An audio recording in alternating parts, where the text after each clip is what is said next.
Okay, hop in my mouth. I know the stuff is difficult to breathe.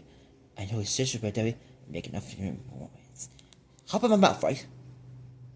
And how does that to make you go and breathe? Right. Why? Because I know your son is used to be nursery as always. For you. But it's the only way you make his choice to name your son. So you're not for the audience, but even like she comments with you. She went out wow, yeah, great. Mine? Because I know why people send with your son for this. It's dermatitis. And now these people don't know when he's doing children's. But we'll get our cat to your feet, sure, but one more thing we do with the real wild ends. That's Steve out! Bye! Out! Fasten your seatbelts!